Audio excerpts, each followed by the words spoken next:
Once upon a time there was an individual, a carpenter by the name of Jumpman, whose sole purpose in life was to save some damsel in distress from some ape on top of some skyscraper many times in a row.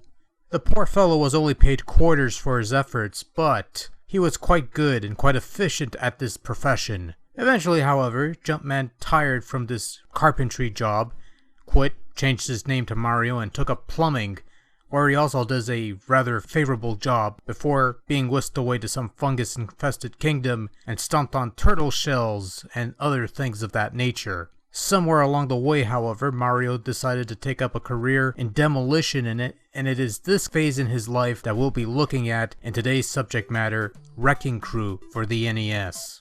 Now, the premise behind Wrecking Crew is actually quite simple. Playing as Mario, with player 2 playing as Luigi in a 2-player game, you're in a vertical stage and the object of the game is basically to clear the screen of all the destructible walls. There's 3 different types of walls in Wrecking Crew. There's the locker doors, as I like to call them. They're basically the weakest wall. They take a single hit to destroy. There are the white brick walls, which take 2 hits to destroy, and then there's the gray brick walls, which take a full 3 hits to demolish. In addition to the demolishing of walls, there are also bombs that could help out in demolishing waves of walls, and then there are white ladders that you also have to demolish. Obstructing your goal of demolishing everything in your path are enemies such as wrenches and eggplants that, if you touch them, you die. Fireballs that will apply about from one end to the other, and if you touch those, you die. And then there's your rival demolition rival Spike, who will go about and also demolish walls and try to knock you back to the bottom of the screen. Now, at first glance, the premise of Wrecking Crew is a rather simple one, but it goes a little deeper than that. You see, each level of Wrecking Crew has to be approached in a certain way. You can't just go about demolishing walls here and there. There's a certain pattern that you have to follow if you want to be successful in your demolishing quest. You have to be mindful of your current status and your current situation in the level that you're playing. Sure, it might be fun to knock that enemy off the ladder by crushing that white ladder, but then you realize that you have a couple walls left over at the top of the screen and you have no way of getting there, thus screwing yourself over and forcing yourself to either reset the stage or wait for the fireball to show up and fry your ass and lose a life. And this is just one of many scenarios that is possible in Wrecking Crew to screw you over. There's a certain strategy and a certain puzzle solving aspect to each of these 100 levels in Wrecking Crew that you have to take into consideration. One wrong move can ostensibly cost you the game. Sure, you could reset your game by pressing the select button, but then you lose your score. Fortunately, there's 100 levels. You could choose from any of them right off the bat. So if you don't want to start in stage 1, you want to start at a little more advanced level, you can do that. Also, something you have to bear in mind when playing Wrecking Crew is that Mario has no jumping ability. Both the B and A buttons are used for your hammering buttons. So there's a little extra strategy and there's a little extra tension that you have to take into consideration when playing Wrecking Crew. I actually like the approach taken by Wrecking Crew, implementing strategy and puzzle solving into what is seemingly a simple, straightforward action arcade style game. Gives it a little more depth than what you would expect from a game like this.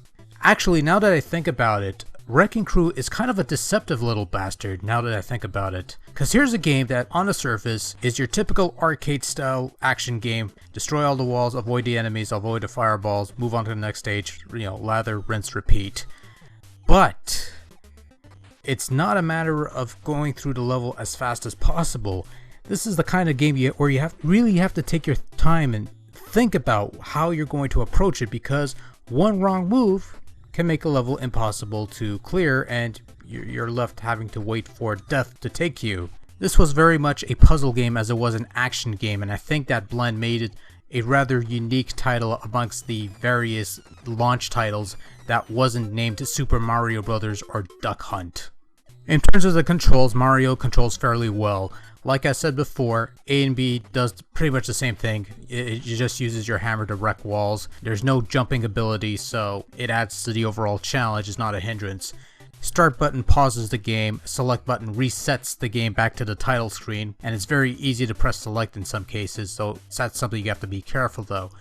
Now, Wrecking Crew features well over 100 levels. Well, technically it features 100 levels exactly. The over part comes in the form of the game's design mode, where you could create 4 of your own custom levels. It's a nice feature. It works rather well. It's rather intuitive for the most part, well, as intuitive as you could get with a D-pad and stuff. Here's the problem with the level design thing. Not so much that it's hard to use, because it isn't. Like I said, it's a pretty intuitive system as far as, being able to use with a gamepad goes.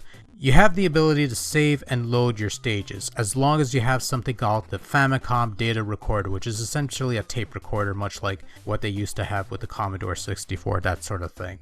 The problem was that we never got that device in North America. It was only released in Japan. So as such, the save and load functions of Wrecking Crew, in North America at least, were pretty much useless because there was no battery backup or anything of the sort. As a side note, when Wrecking Crew was brought over to the Wii Virtual Console and later the Nintendo 3DS Virtual Console, I guess it's called, the save and load features were re-enabled. So if you got those versions, you could create your levels, you could save them, and you could load them at a later time, which is really a nice feature. For an early NES launch title, Wrecking Crew looks fairly decent. The various sprites, walls, and other things, there's quite a bit of detail to them. They look rather colorful, and while it's not much to look at, each of the 100 levels features the same set of walls and sprites and things of that nature. At the very least, it looks nice. And for an early launch title, it looks fairly detailed. I'd say it'd be unfair to say it looks a little better than Super Mario even. That's kind of a stretch actually, but it looks really nice for a simple title. It looks really, really good, for an early launch title. No complaints there. Sound-wise, Wrecking Crew is nothing to write home about. The sound effects are your typical NES fare. They get the job done. They're nothing really special. They don't grate the ears. They're not terrible. They're decent. Not much more I could say in that regard. Music is pretty much the same thing. The jingles, the title screen, the various jingles that play, they're not bad. They're nothing special really. The background tune that plays during the gameplay, again, is nothing special. Although it does make it for a nice tool in getting down the timing of the fireballs. Because it's always the same tune, and the fireballs come out at a certain times. There's always a certain times. The music, listening to the music, it could often prepare you for an upcoming fireball if you really get it down right. But aside from that, sound-wise, nothing special about it. It's decent for the most part, not much more than that.